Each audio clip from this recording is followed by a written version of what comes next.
What's up, guys? Del Jr. 2 back here with another YouTube video.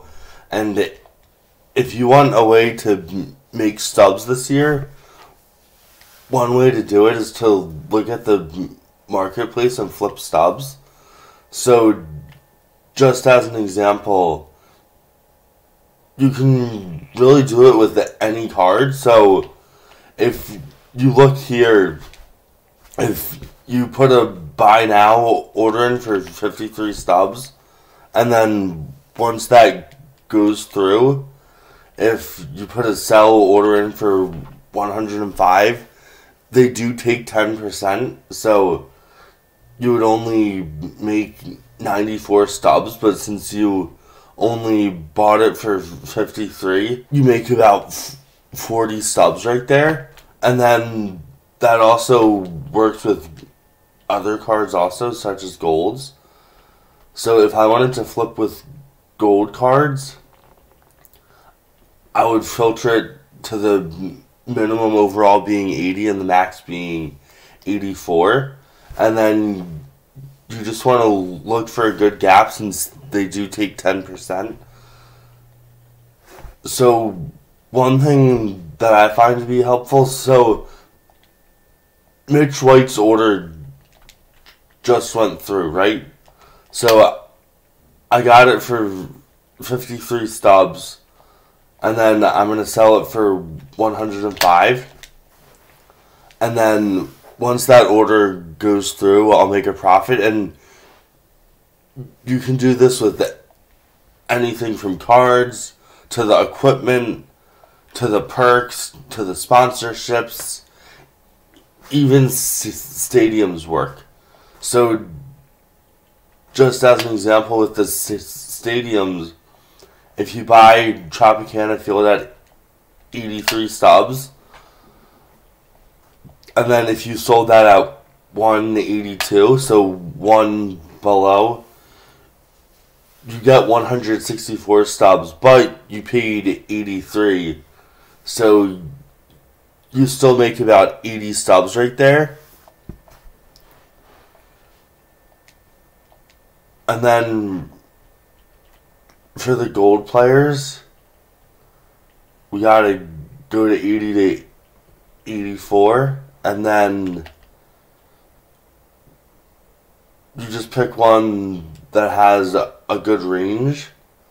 So, just as an example, this Avisail Garcia card does not have a good gap, because if you sold it for 1,991, you would only make 1,792, so you'd be making less than 100 stubs. Whereas for this Jim Palmer card, if you put a buy order in for 4,161 and then you sell it for 5,097, you'd be making around 400 stubs just in that one transaction. And then as for something like stadiums, this stadium doesn't really have a good gap, nor does that one. If you go down to these MLB stadiums, though, if you bought the stadium for 73 subs, and then once that goes through, sell it for 197 stubs, then you're making over 100 stubs. So, perfect. That order just went through. So, I'm going to do 197 and just let the... Okay, so there was a sub order for 100, but then someone bought it. But so I'm making over 100 subs from that just one time. So if you do that 10 times, there's 1,000 stubs easily.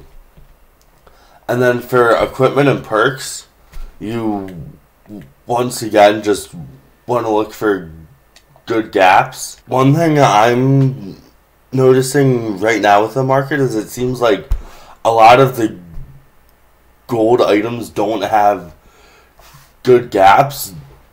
The market right now is a bit wacky just since the game just came out. So here's a good example.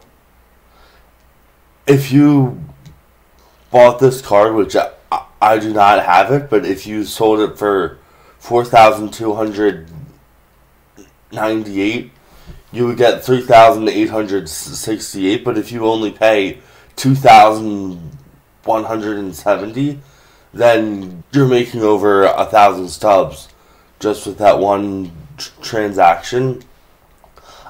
Another thing that a friend of mine told me, he actually streams as well. His Twitch is Von the Nut Guy, and he's really good at flipping stubs. Is if you do this free agents, all you need is 200.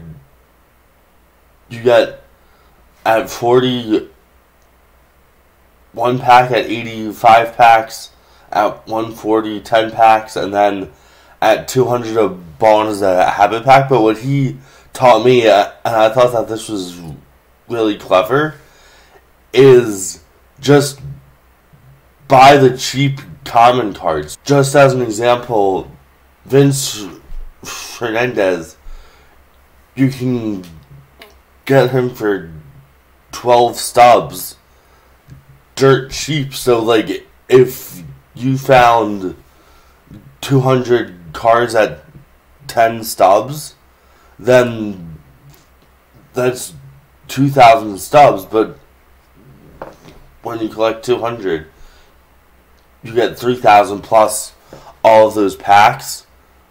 So that tip really helped me out. I didn't lock Conforto just because if he does find an MLB team,